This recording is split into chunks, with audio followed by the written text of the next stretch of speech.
Magsitayo ang lahat para sa ating panalangin. Kaya Sharif, maaari mo bang pamunahan ang ating panalangin?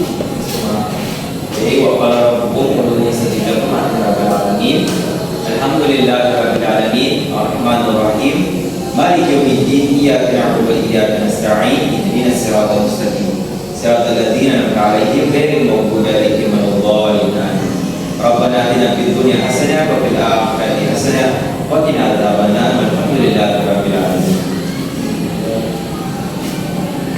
Okay, maraming salamat. Okay, so magandang araw class.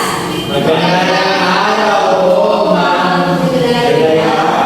Okay, so bago kayo magsiupo, ayusin niyo muna ang inyong mga upuan at pulutin ang mga kalat na inyong nakikita.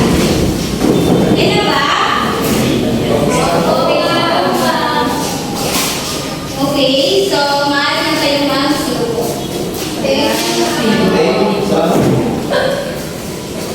Okay, so makinig ang lahat at tayo ay mag-check ng attendance. So, magsabi lang ng present or absent. Okay, so Abdul Faina. Present po. Mamisin Mutmain. Present po, ma'am. Okay. Mukaman Mutmain. Present. Okay. Padasan Kalimar. Present. Okay, Sumlay Omar. Present, ma'am. Hashim Sharif. All is present, ma'am. Okay. Sabda Turaihan. Ibrahim Nurhaini. Okay. So, class, pipinig. Paalala ng ating tinalakay kahapon. Ma'am? Yes, Abel.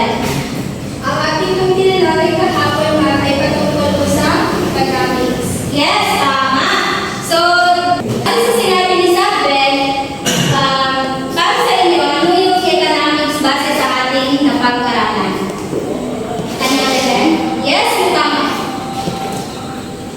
Ang economics po ay ang pag-aaral kung paano ginagamit ng mga tao ang limitadong mga resources upang matugunan ang kanilang walang patapusang mga pangangailangan at benepisyo. Yes, tama. Sa madaling salita, ito ay pag-aaral kung paano nagtatrabaho ang mga tao, mapanegosyo man at pamahalaan.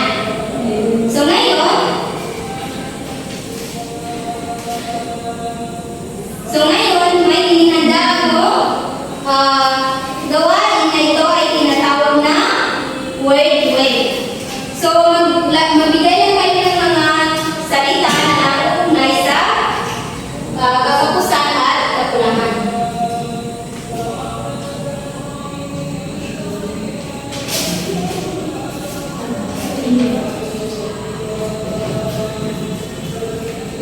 So, sino yung gustong sumagot? Pumunta lamang sa harapan. Ma'am, Okay, sige. ang supply. Sino pa? Sige po. Sige. Ako ang next, ma'am. Sige. Yes, mukaman.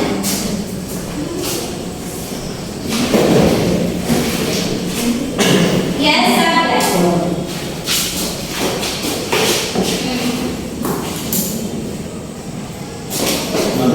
Sige po.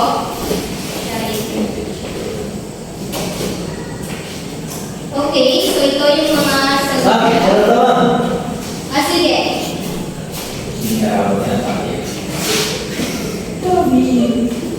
Okay, tama. So, lahat ng inyong mga sagot ay kaugnay sa katapusan at kakulangan. Dahil sa pamamagitan nito ay napamaximize ang paggamit ng ating pinagkukunan naman. Okay, so ang supply naman, presyo at demand ay kaugnay sa kakulangan dahil pare-pareho itong nakaka-apekto sa kakulangan na nagdudulot ng katapusan. Okay, so ngayon, may inihanda akong larawan na kung saan susuriin niyo kung ito ba ay katapusan o kakulangan.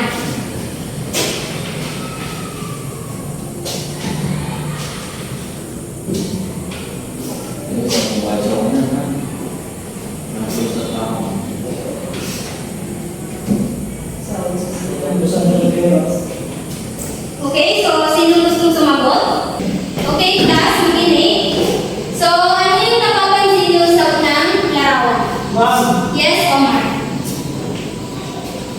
Ma'am, ang aming napapansin sa unang larawan po ay katapusan. Okay, tama. Okay, so dahil sinabi niyong katapusan ng unang larawan, ano naman ang dahilan nito na ipinapakita ng larawan? Yes? Sino yung magsagot? Kahirapan po, ma'am. Okay, tama. So, ngayon naman, ano naman ang napapansin nyo sa pangalawang larawan? Okay, yes, sorry. Sa pangalawang picture, ma'am, is kakulangan. Okay, tama. So, dahil sinabi niyo na ang pangalawang larawan ay kakulangan. So, ano naman ang pinapakita nito? Bakit napakadami ng pila? Ma'am, Yes, Abel. kasi po ma'am, mura po ang produkto po. Okay, yes, tama.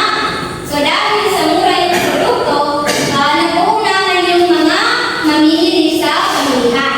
Okay, so dahil dyan, may idea na ba kayo sa ating talakayin ngayon? Oo, ma'am! So, ano yung ating talakayin ngayon? Patungkol sa katapusan ng kakulangan. Oo. Okay, very good. Tama. Ito ay patungkol sa katapusan at kakulangan. Okay, so ngayon, bago tayo dadako sa ating talakayin, babasahin ko na sa inyo ang ating layunin. So, ang unang layunin ay natatalakay kung ano ang kahulugan ng katapusan at kakulangan. Pangalawa, naipapaliwanag ang pagkakaiba ng katapusan at kakulangan. At ang pangatlo, naipapakita ang wastong paggamit ng katapusan at kakulangan. So ngayon, sino ang gustong magbasa ng kahulugan ng katapusan? Ma'am, ako po. Sige po. Yes, Sarina. Ang katapusan ay ang permanenteng kondisyon kung saan ang pinagkukunan yaman ay limitado upang matugunan ang walang katapusang pangangailangan at kagustuhan ng tao. Okay, very good. So, sabi nga dito, ang katapusan ay ang permanenteng kondisyon kung saan ang pinagkukunan yaman ay limitado upang matugunan ang walang katapusang pangangailangan at kagustuhan ng tao. So, ibig sabihin, pag sinabi natin katapusan, ito ay permanenteng kondisyon na kung saan hindi kasapatan ang pinagkukunan yaman. So, sino naman ang gusto magbasa ng kakulangan? Ma'am, Yes, Abel. ang kakulangan po ay ang panandaliang kaganapan kung saan hindi kayang mapunan ang dami ng malikhang produkto, ang dami ng planong pagkonsumo ng tao. Okay, yes, tama. Maraming salamat. So, sabi nga dito, ang kakulangan ay isang panandalian lamang. So, ano nga ba yung pagkakaiba ng katapusan at kakulangan? Okay, so,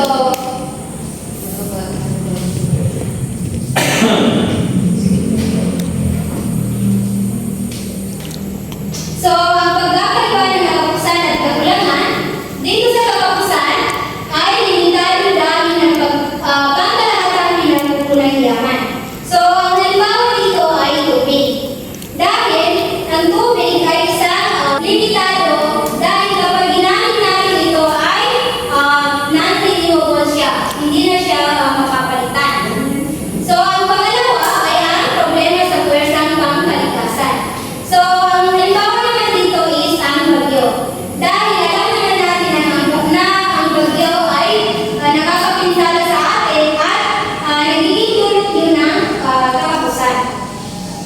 So, sa kakulangan naman, ito ay limitado ang dami ng supply ng isang espesipikong bagay at hindi matugunan ang demand nito.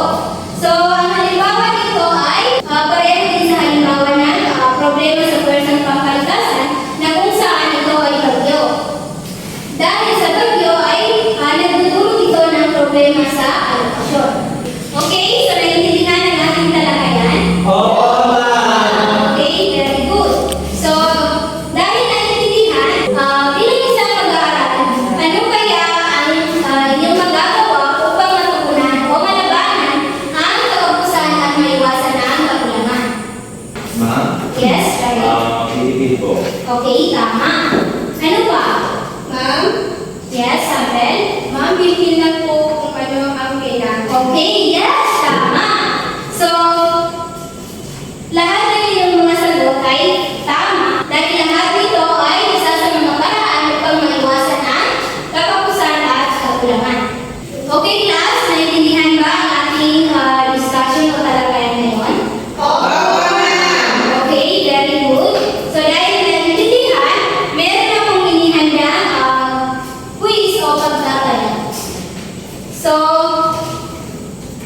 okay, so ang inyong gagawin ay ipaliwanag at isulat sa kalahating papel. Okay?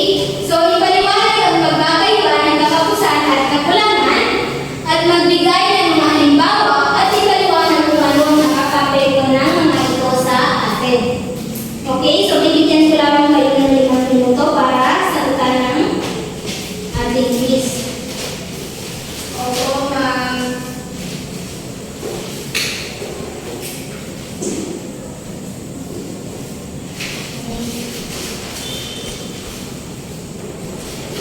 Ma'am, isulat lang po yung question, ma'am, or sagot lang po? Sagot lang po.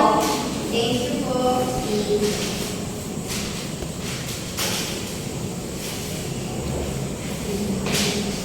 Okay, so tapos na ba? Kunti na lang, ma'am.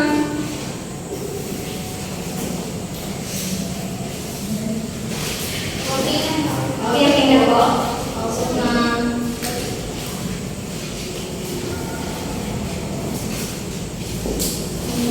okay, so wala na ba kayong mga katanungan? Wala na po, ma'am. Okay, so kung wala kayong katanungan, bago tayo magpaalam, may ibibigay muna ako ng tagdang tulaling at inyong sagutan sa inyong bahay. So, ang ating tagdang aralin ay ipaliwanag ng maikli ang katanungan sa ibaba. So, 10 puntos ito. So, ang tanong, paano nakaka-apekto ang kapusan at kakulangan sa supply at demand ng mga produkto at serbisyo? Ma'am, saan po